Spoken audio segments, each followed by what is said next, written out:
블레셋 사람은 모든 부대를 아벡에 집결시켰고 이스라엘 사람은 이스르엘에 있는 셈가에 진을 쳤다. 블레셋 사람의 지도자들은 수백 명, 수천 명씩 거느리고 나아갔으며 다윗도 부하를 거느리고 그 행렬의 맨 뒤에서 아기스와 함께 나아갔더니 블레셋 사람의 지휘관들이 항의하였다. 이 히브리 사람들이 무엇 때문에 여기에 와 있습니까? 아기스가 블레셋 사람의 지휘관들에게 말하였다. 귀관들도 알다시피 이 사람은 이스라엘 왕 사울의 종이었던 다윗이요. 그가 나와 함께 지낸 지가 이미 한두 해가 지났지만 그가 망명하여 온 날부터 오늘까지 나는 그에게서 아무런 허물도 찾지 못하였소. 그러나 블레셋 족속의 지휘관들은 다윗에게 분노를 터뜨렸다. 블레셋 족속의 지휘관들이 아기스에게 강요하였다. 저 사람을 돌려보내십시오. 임금님께서 그에게 지정하여 준 그곳으로 그를 돌려보내시고 우리와 함께 싸움터에 나가지 않도록 하여 주십시오.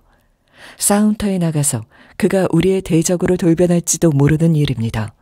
그가 무엇을 가지고 자기의 주인과 화해할 수가 있겠습니까? 우리 군인들의 머리를 잘라다 바쳐서 하지 않겠습니까?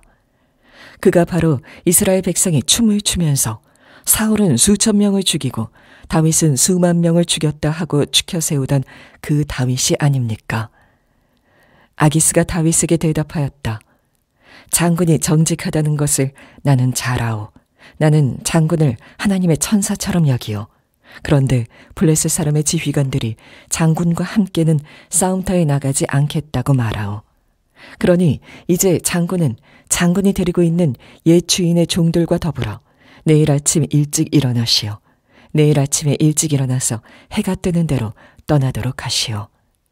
그리하여 다윗은 다음날 아침에 일찍 일어나 부하들과 함께 출발하여 블레셋 사람의 땅으로 돌아오고 블레셋 족속은 이스라엘로 올라갔다.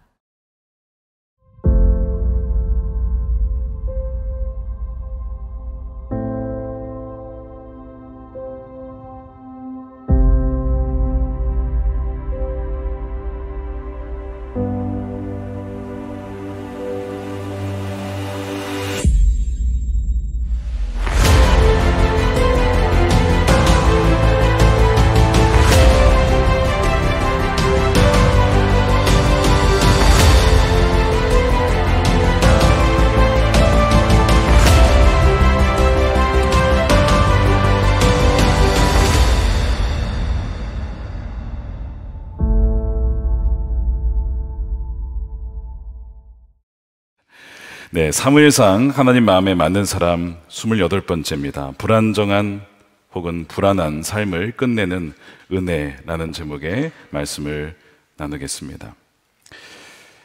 최근에 한국 사회를 묘사하는 단어를 꼽으라고 한다면 불안이라고 할 수 있겠습니다. 국립정신건강센터의 조사에 의하면 한국인의 10명 중에 7명이 최근 1년간 극심한 스트레스를 경험했다라고 응답을 했는데 2년 전, 즉 코로나 끝나고 바로 그때보다 더 많은 수치입니다. 한병철이라고 하는 철학자가 10년 전쯤에 피로사회라는 책을 썼거든요. 최근에 책을 다시 내셨습니다. 제목이 불안사회입니다. 이 불안의 분위기는 희망이 싹을 질식시키고 불안이 지배하면 자유가 사라진다. 그래서 오늘날의 시대를 불안사회라고 정의를 내립니다. 최근에 제가 좋아하는 신학자의 책이 하나 번역이 되었습니다. 여러분들에게도 소개를 드리고 한번 읽어보시면 좋겠다라고 생각이 드는데요. 헬무트 틸리케라고 하는 독일의 신학자이자 목회자입니다. 제2차 세계대전 당시에 목회를 하셨어요. 본해포와 어깨를 나란히 하는 참 귀한 분인데 책이 얇습니다. 그러나 결코 가볍게 읽을 책은 아니지만 불안에 대한 주제를 다루고 있어요. 제목이 하나님의 침묵이라고 하는 책입니다. 두란노에서 나왔는데요. 이 틸리케가 말하기를 이 불안이라고 하는 것은 안 믿는 사람에게만 있는 게 아니고 신앙인에게도 불안이 찾아온다는 겁니다. 그래서 신앙의 가장 큰 위기가 무엇이냐라고 하면 하나님의 침묵이라고 하는 거죠. 하나님께 기도하고 부르짖는데 하나님의 응답이 없을 때 신앙인의 위기가 오고 불안이 온다는 겁니다. 그래서 이 틸리케가 이 책에서 세상에서 벌어지는 잔혹한 사건들에 대하여 왜 하나님은 간섭하지 않으시고 역사하지 않으시고 침묵하는 것처럼 보이는가? 그가 제2차 세계대전을 거치면서 물었던 질문입니다. 독일어에서 불안을 뜻하는 단어가 앙스트라고 하는데 이것은 라틴어에서 나온 단어입니다. 그래서 직역하면 숨통을 조이다라는 그런 의미를 갖고 있어요. 그래서 이 앙스트를 직역하면 사실은 궁지라는 뜻입니다. 사람이 궁지에 몰리면 불안해하죠. 그리고 불안한 사람은 궁지에 몰리게 되면 선례를 찾기 어려운 방법을 선택하기도 합니다. 그래서 이 불안이라고 하는 것이 사람을 질식시키고 관점을 질식시키고 시야를 좁히며 차단한다는 거예요. 여러 가지 가능성이 없다라고 보면서 극단적인 선택을 하게 된다는 거죠. 그러나 이 불안에 대처하는 방법이 이것만 있는 건 아니고요. 또 다른 방법은 도피입니다. 도피. 그래서 의미를 묻지 않고 인간이기를 포기하며 익명의 존재가 되어 대중 속에 파묻히는 것이 불안에 대처하는 인간의 또 하나의 방식이라는 거예요. 참 놀랍게도 여러분 신앙인으로 우리가 지금까지 쭉 살펴본 다윗이 바로 그러했습니다. 불안에 대처하는 방식 중에 다윗이 선택한 것 중에 하나는 바로 도피였습니다. 우리가 26장까지 살펴봤습니다. 우리가 연말까지 이 사무엘상을 마쳐야 하기 때문에 27장, 28장을 자세히 다룰 수는 없었지만 27장에서 다윗은 말도 안 되는 결정을 내립니다. 뭐냐면 사울을 피해서 적국인 블레셋으로 망명을 하게 되어지는 그런 결정을 내리게 돼요. 그 왜 그러냐? 여러분 왜 그럴까요? 불안하기 때문에 그렇습니다. 여러분 다윗도 불안했다는 것이죠. 27장 1절 보시기 바랍니다. 다윗이 혼자서 생각하였다. 이제 이러다가 내가 언젠가는 사울의 손에 붙잡혀 죽을 것이다. 불안해하고 있죠. 살아나는 길은 블레셋 사람이 땅으로 망명하는 것뿐이다. 과연 그것뿐이었을까요? 정말? 사람이 불안하면 숨통이 조여지면서 가능성이 차단이 되면서 관점이 좁아지니까 그것밖에 길이 없다라고 생각을 하는 거예요. 다윗도 그런 선택을 내립니다. 그래서 말도 안 되는 결정이죠. 여러분 안중근 의사가 일본에 망명했다. 여러분 상상할 수 있겠습니까? 약간 그런 일이 벌어지게 된 거예요. 왜냐하면 지속적인 사울의 공세에 지쳤기 때문에 많은 독립군들이요 10년, 20년 지나자 이제는 가망이 없다. 그래서 변절하기 시작합니다. 시간의 장사가 없다는 거예요. 오래 버틸 수가 없었다는 것이죠. 여러분 다윗도 예외가 아닙니다. 불안정한 삶, 외적인 환경이 너무나 불안정하니까 그래도 살기 위해 이 600명의 사람들이 죽기보다는 살기 위해 망명을 선택한 거예요. 누가 그에게 돌을 던지겠습니까? 이 600명을 살리기 위한 결정이었는데 그래서 불안정한 삶을 극복하기 위해 가는 거죠. 그러나 역시 동시에 다윗은 불안했습니다. 불안정과 불안은 비슷해 보여도 다르죠. 불안정하다는 것은 외적인 조건이 흔들린다는 것을 의미한다면 불안하다는 것은 심리적으로 흔들리고 있다는 것입니다. 그래서 이 다윗은 불안정하면서도 불안한 상태에 있다가 결국 블레셋으로 망명을 간 것이죠. 왜 그렇다고요? 앙스트 때문에. 숨통을 쥐어왔기 때문에 그렇습니다. 그래서 이 600명과 함께 블레셋의 도시국가의 통치를 하는 이 대표 왕이 아기스 왕인데 아기스 왕에 가서 그에게 신임을 얻어요. 살아남아야 되니까 어떻게든지 살아남기 위해서 신임을 얻어서 그 블레셋에 살게 되는데 1년 4개월 이상을 꽤 긴 시간을 블레셋에서 살게 됩니다. 이때 하나님은 도대체 무엇을 하고 계셨을까요? 왜 하나님은 침묵하는 것일까요? 어떤 분들은 이 다윗의 행동이 이해가 되지 않는다라고 욕할지도 모르겠습니다. 비난할지도 모르겠습니다. 어떤 이스라엘 백성들은 아무리 다윗을 존경해도 어떻게 블레셋에 망명할 수가 있어? 그렇게 욕할지도 몰라요. 사실 다윗의 흑역사입니다. 그러나 성경은 감추지 않습니다. 다 드러내 보이고 있어요. 왠지 아십니까? 이것이 우리의 모습이기 때문에 그래요. 누구든지 다윗의 위치에 있었더라면 이렇게 하지 않았겠습니까? 나 혼자란 몰라도 600명이 같이 있는데 이들을 살리려면 어떻게 광야에서 계속 삽니까? 그러니까 차라리 망명을 해서라도 살리자라는 마음으로 간 거 아니겠습니까? 성경은 무슨 얘기를 하고 있냐면 다윗은 신이 아니다, 연약한 인간인 것을 보여주고 있어요. 그도 두려워했고 그도 떨었고 그도 불안해했다라는 것을 보여줘요. 하나님 마음에 맞는 사람이라는 별명이 있지만 그것은 그가 어떤 타고난 천성이 뛰어나서가 아니라 그의 힘으로 어떤 환경도 극복할 수 있어서가 아니라 하나님이 부어주시는 은혜와 능력 때문에 존재할 수 있는 자라는 것을 성경은 명확하게 흔들리는 불안정한 불안해하는 다윗의 모습을 통해 은혜 없이는 살 수 없는 존재다. 누가요? 우리가 라고 하는 것을 보여주고 있는 것이죠. 우리가 28장을 다루지 않았지만 28장은 사울의 불안을 다룹니다. 불안했던 사울이 어떻게 하느냐. 사실 이제 이 28장은 29장 다음에 나와야 됩니다. 순서적으로는 29장이 먼저 나오고 28장이 역사적 순서는 맞지만 다윗의 이야기를 묻고 하다 보니까 아마 순서가 바뀐 것 같습니다. 어찌됐든 28장에 사울이 불안해합니다. 왜냐하면 이제 우리가 오늘 29장에 살펴본 것처럼 이 블레셋 군대가 이스라엘을 쳐들어왔거든요. 근데 그냥 쳐들어온 것이 아니라 전체가 다 모여서 연합군을 이루어서 쳐들어왔어요. 사울은 이 블레셋의 군대를 보고 겁에 질렸습니다.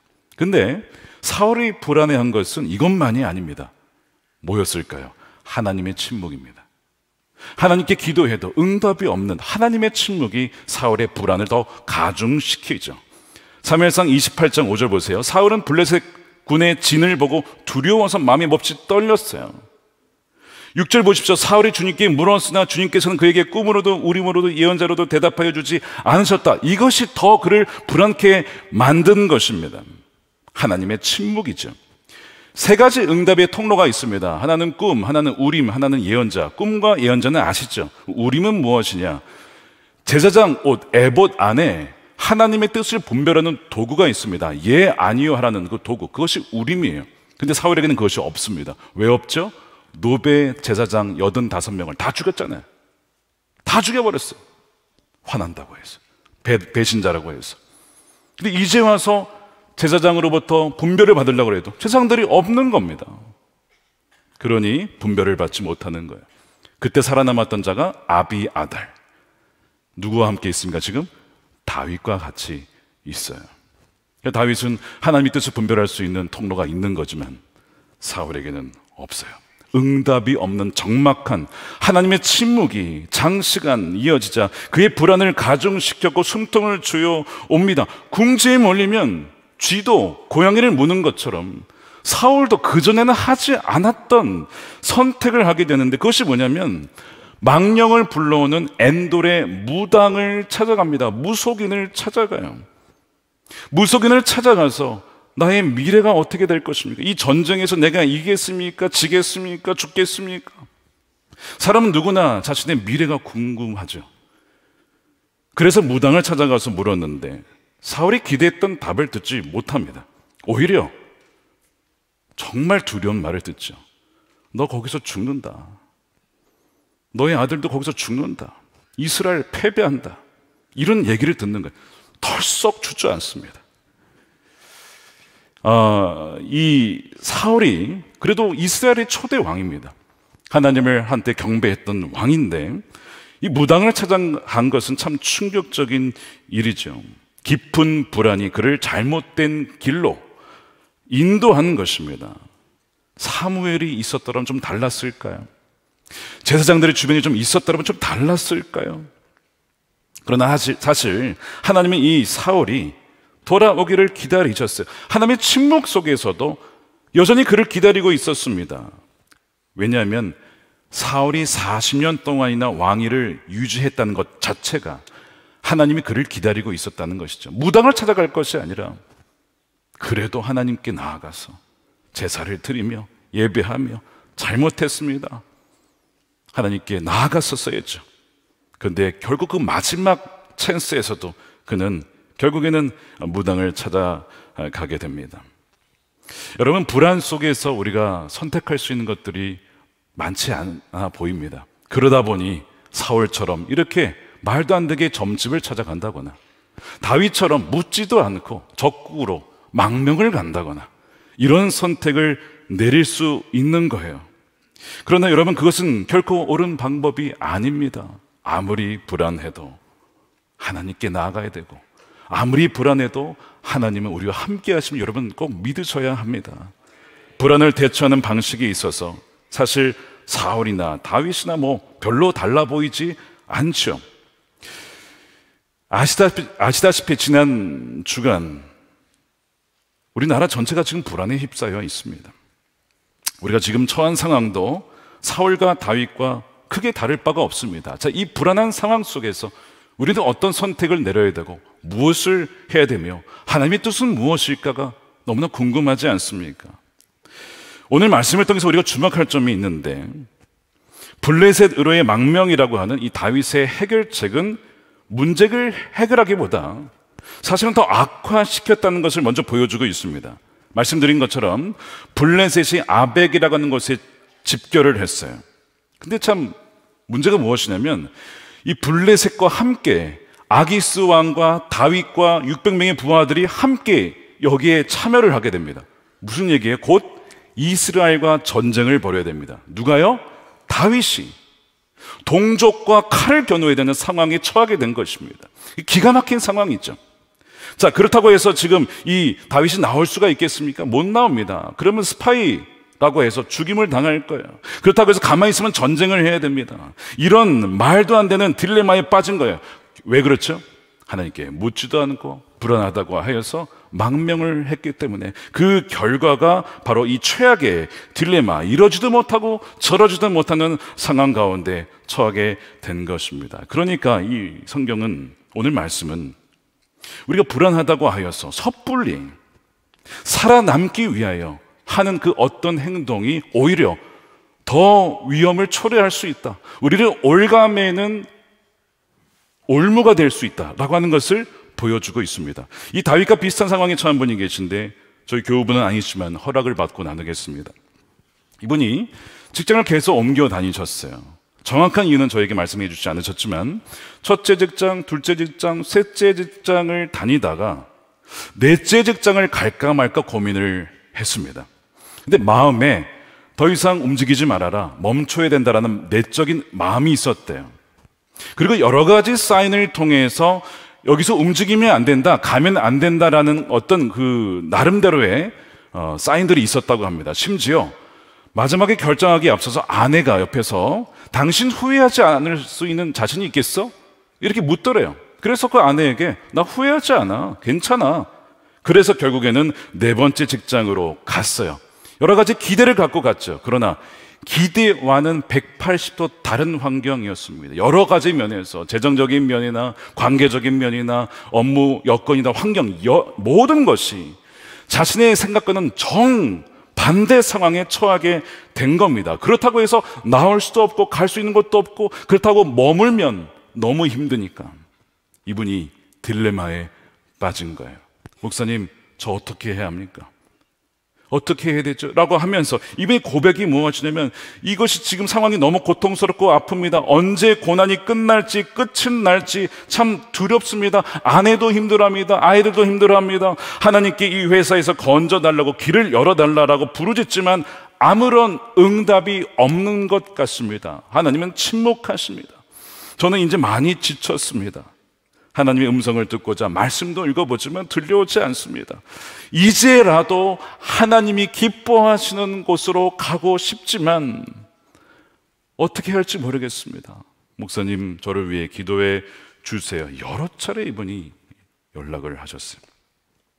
이런 비슷한 상황에 처한 분들이 여러분 한두 분이 아닐 겁니다. 즉, 이러지도 못하고 저러지도 못하고 섣불리 결정한 것 때문에 지금 엄청난 고난 가운데 있는 분들이 상당히 많이 있습니다. 사실 다윗의 입장에서는 이 600명 살리고자 한 망명의 결정이었는데, 이제는 동족을 죽여야 하는, 동족과 싸워야 되는 그런 절체절명의 위기에 처해 있는 것이죠. 바로 불안 때문에 그랬다는 거예요. 불안 때문에. 그러니까 여러분, 불안하다고 하여서 분별받지 않은 선택은 오히려 그 불안을 더 가중시키고 악화시킨다는 것을 오늘 말씀하고 있어요. 자, 그러면 어떻게 여기에서 빠져나올 수 있을까요? 이 딜레마에 빠져서 도망칠 수도 없었던 다윗에게 뜻밖의 일이 하나가 터집니다. 자, 다윗과 600명의 부하들이 그냥 말도 못하고 그렇게 따라가고 있었어요. 근데 가고 있는데 블레셋의 지휘관들이 이 아기스 왕에게 갑자기 항의를 합니다. 아니, 어떻게 왕에게 항의를 해? 무슨 얘기를 하는 거냐면, 자, 3절 보세요. 블레셋 사람들의 방백들이 이르되 이 히브리 사람들이 여기서 무엇을 하려느냐? 이 무슨 얘기냐면, 아니, 이 사람들이 히브리 사람은 아닙니까? 왕이시여.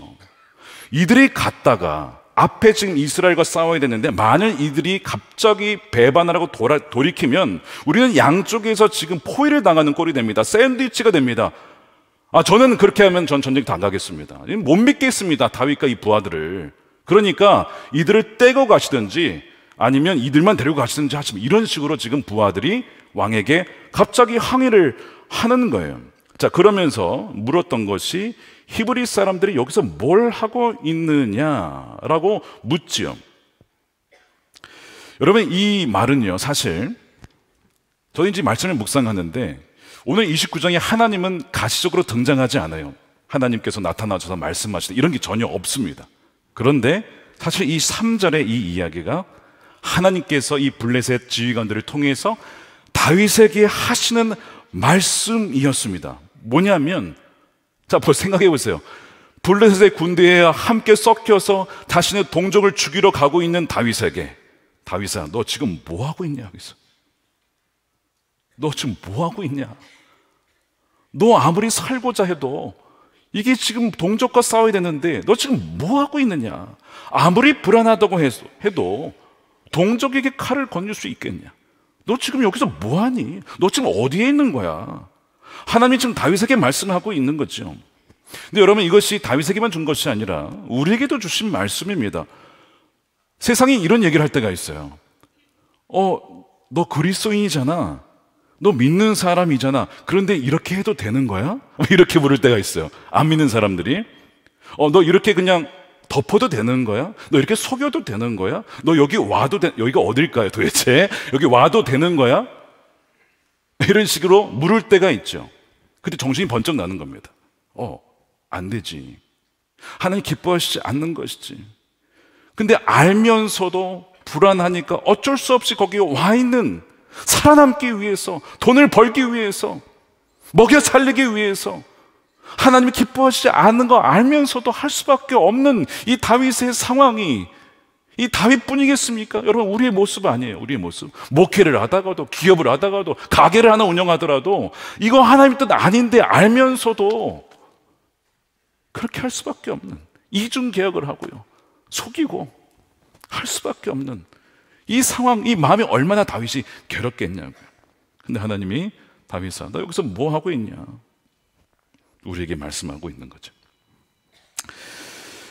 하나님의 음성은 사실 의외의 장소에서 들릴 때가 있어요. 우리는 보통 이제 예배당에서 아니면 믿는 사람과 대화할 때 하나님 음성이 들릴 때가 있다, 이렇게 생각하는 경향이 있지만 전혀 예상치 못했던 믿지 않는 거래처 직원과 얘기를 하다가 하나님 음성을 들을 때가 있어요. 이런 식으로입니다. 블레셋의 사람을 통해서 음성이 들려오는 거죠. 예를 들면 이런 겁니다. 지난 봄에 교우 한 분이 세례를 받으셨어요. 근데 간증을 하셨는데 제가 한번 말씀을 드렸던 것 같습니다. 이분이 원래 절에 열심히 다니던 분이었습니다. 전에 하던 대로, 평소에 늘 가던 대로 절에 가서 그 신상 앞에 절을 하고 있는데 갑자기 음성이 들려온 거죠. 나는 예수다. 이것을 떠나 교회로 가라. 아니, 웬 절에서 예수가 나와요? 웬 절에서 교회로 가라가 왜 나와요? 누가 옆에서 한 줄 알고 돌아봤는데 아무도 그런 말을 한 사람이 없어요. 자기만 그걸 들은 거예요. 너 여기서 뭐 하고 있냐? 라는 얘기를 들은 거죠. 알고 봤더니 이분을 위해서 가족들이 수년 동안 기도를 하고 있었던 거예요. 그래서 하나님 음성을 어디서 들었다고요? 절에서 들었다고, 절에서. 그래가지고 그분이 소나목저기에 등록해서 양육을 받고 세례를 그날 받으면서 간증을 하셨어요. 창세전에 택한 하나님의 자녀를 하나님께서 부르실 때는요, 여러분, 우리의 상상을 초월합니다. 여러분들이 이 자리에 와 계신 것이 여러분의 선택이라고 생각하십니까? 여러분, 예수님께서 뭐라고 하셨냐면, 아버지께서 내게 보내주지 아니하시면 아무도 아버지께로 갈 자가 없다.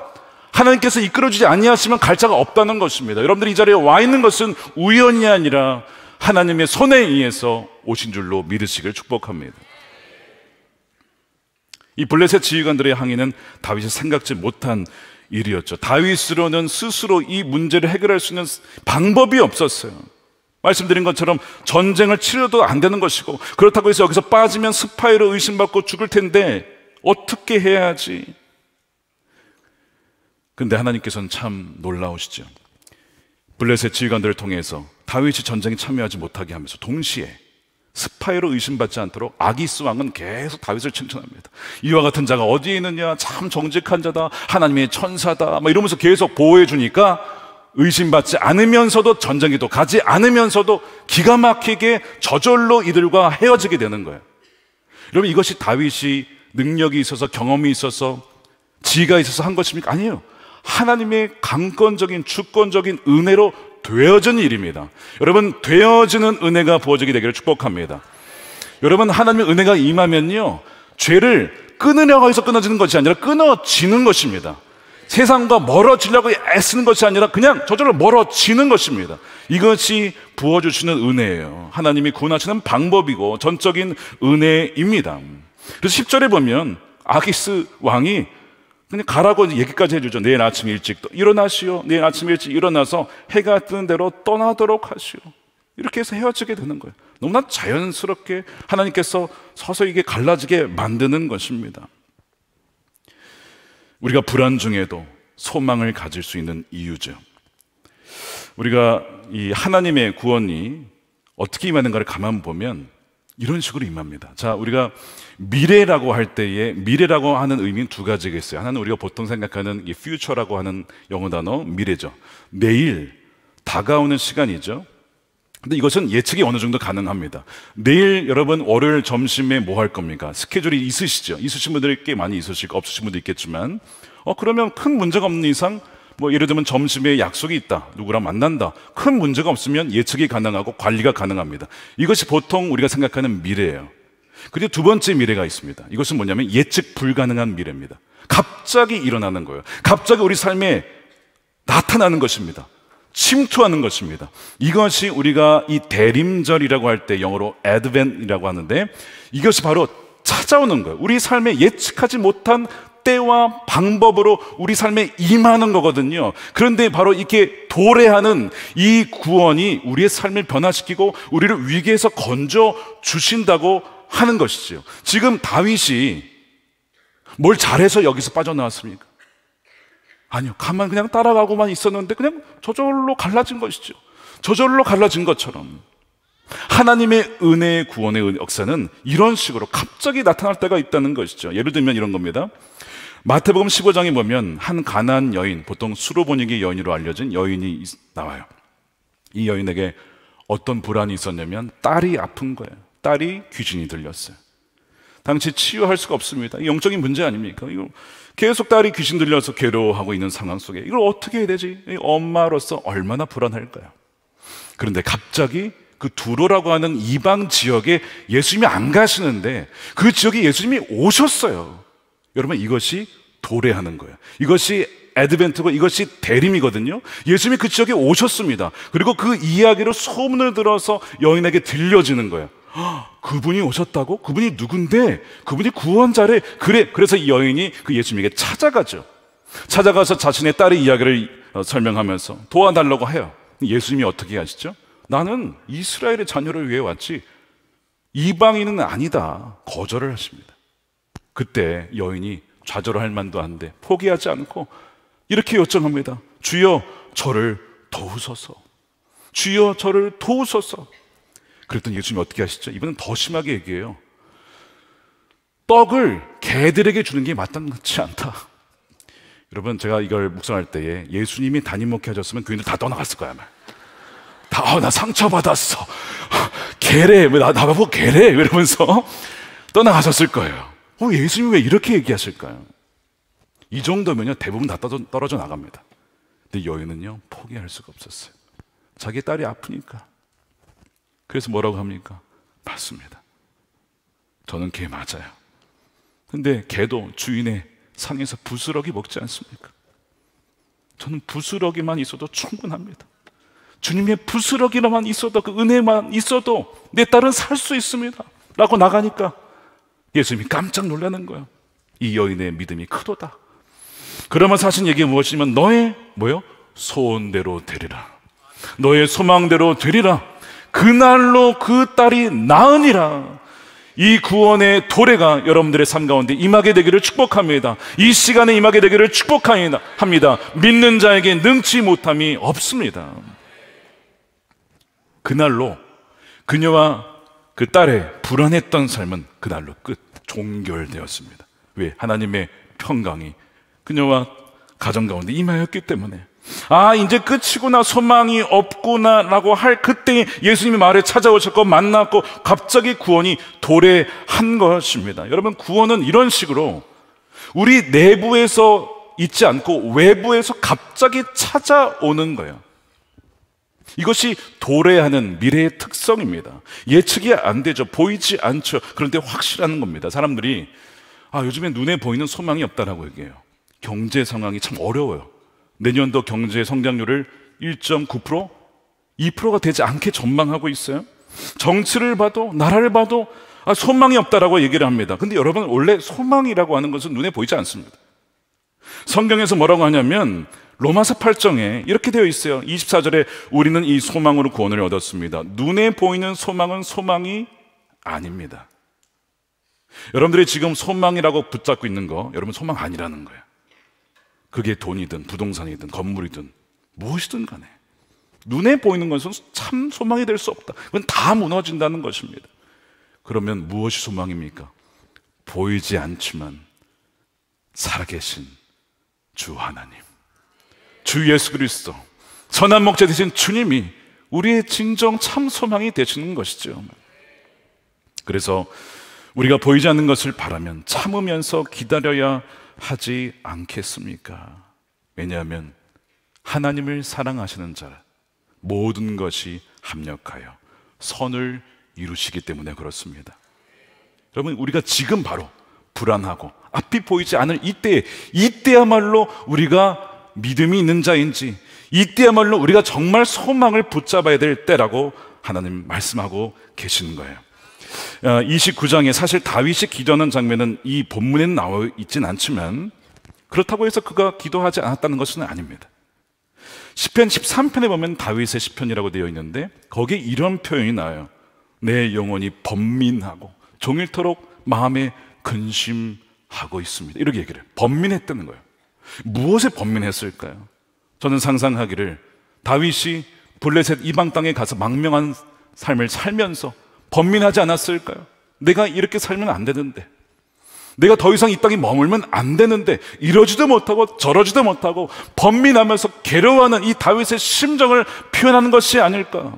그러면서 다윗은 가만히 있었던 것이 아니라 3절에 이렇게 기도를 해요. 여호와 내 하나님, 나를 생각하사.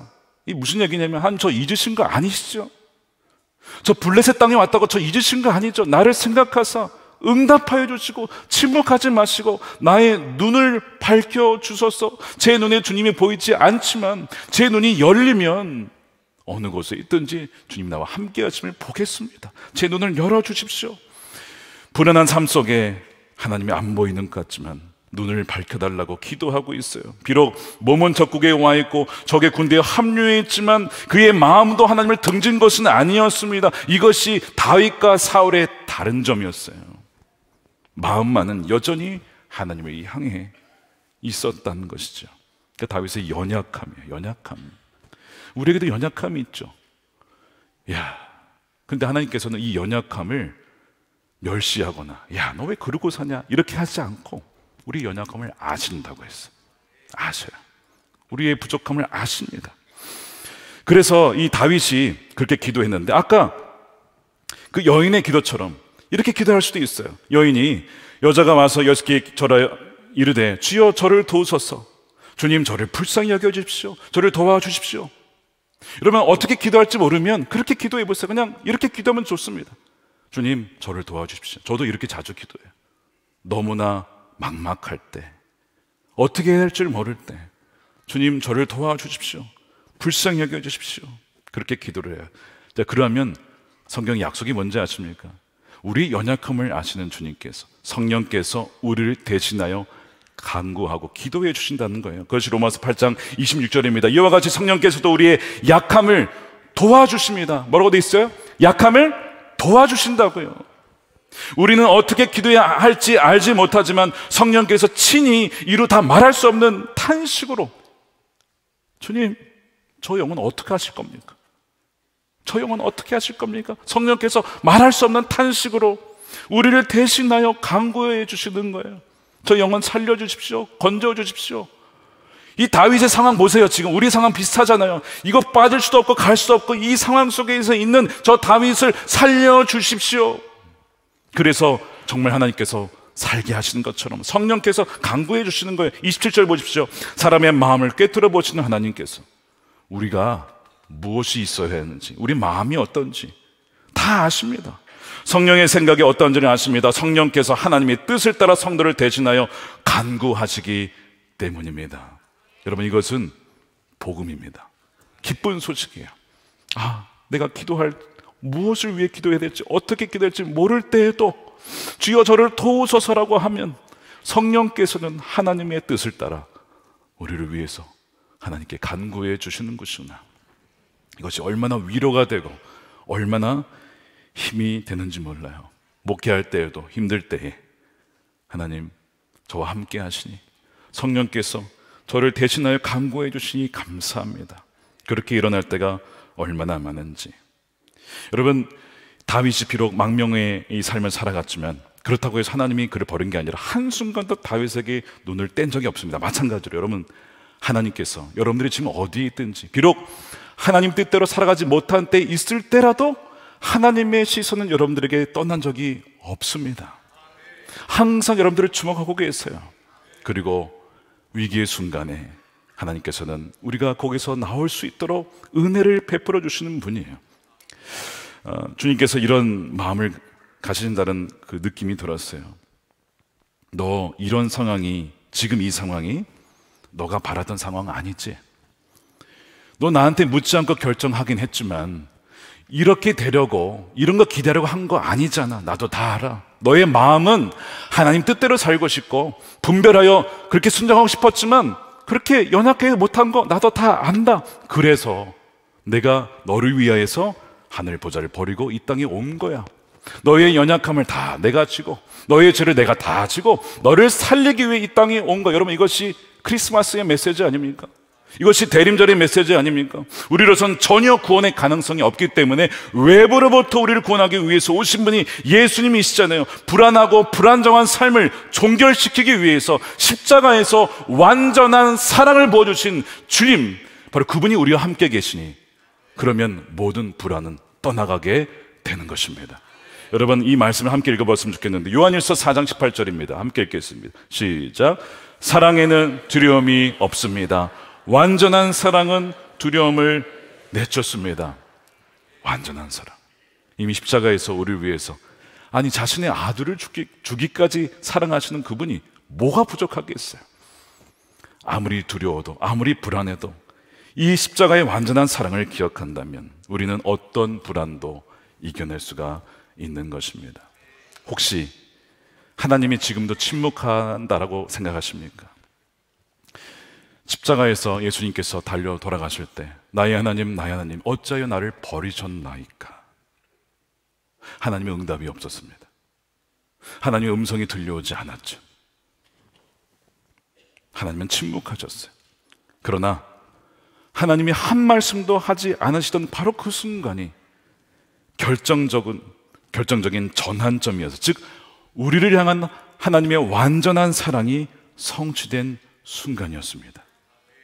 하나님의 침묵의 그 순간이 하나님의 완전한 사랑이 성취되는 순간이었다고요. 하나님이 침묵한다라고 생각하세요? 지금 응답하지 않는다고 생각하세요? 하나님의 완전한 사랑이 있음을 신뢰하시길 축복합니다. 헬무트 틸리케가 이렇게 적었어요. 우리는 그분이 무심하거나 심지어 죽은 줄로 알았지만 그분은 우리를 훤히 아셨고 어둠의 세력 저편에서 사랑으로 일하셨습니다. 골고다에서의 침묵의 밤, 우리로서는 이해할 수 없는 침묵의 밤이 있었기에 오늘의 우리는 십자가의 능력에 힘입어 살아갑니다. 그분이 지신 십자가가 없다면 우리는 지금 어디에 있었을까요? 여러분, 주님을 알지 못했더라면 지금 이 시간 여러분 어디에 있었을까요? 그러므로 하나님의 침묵은 인간의 침묵과는 다릅니다. 배 안에서 말없이 잠들어 계실 때 예수님은 당시 의심하며 불안하게 부르짖던 제자들보다 더 가까이서 더 확실하게 그들을 도우실 수 있었습니다. 예수님이 침묵하셨다고 해서 안 계신 것이 아니라, 아니, 같이 계셨어요. 아니, 말할 때보다 더 분명하게 풍랑을 잠재우시고 그들을 구원하신 분이 바로 주님이십니다. 마찬가지로 하나님의 침묵의 상황 속에서 주님은 여전히 우리에게 가장 완전한 사랑을 주시는 분이신 줄로 믿으시기를 축복합니다. 불안하시다면 세 가지를 정리하면서 기억하십시오. 첫 번째, 하나님의 침묵하신 것 같아도 여전히 사랑으로 역사하며 함께 하심을 믿으시고, 두 번째, 그 가난한 여인처럼 이렇게 기도하시는 거예요. 주여 나를 도우소서. 세 번째, 다윗처럼 기도하는 겁니다. 주여 나의 눈을 밝혀 주소서. 말씀을 붙들고 기도할 때 성령께서 하나님의 뜻 따라 우리를 위하여서 간구하여 주셔서 모든 것이 좋은 것이나 나쁜 것이나 기쁜 것이나 슬픈 것이나 모든 것이 합력하여 하나님의 선을 이루어지는 그 하나님의 섭리가 여러분들의 가정 가운데, 여러분들의 삶 가운데, 교회 가운데, 이 불안해하는 나라 가운데 임하게 되기를 주님의 이름으로 축원드립니다.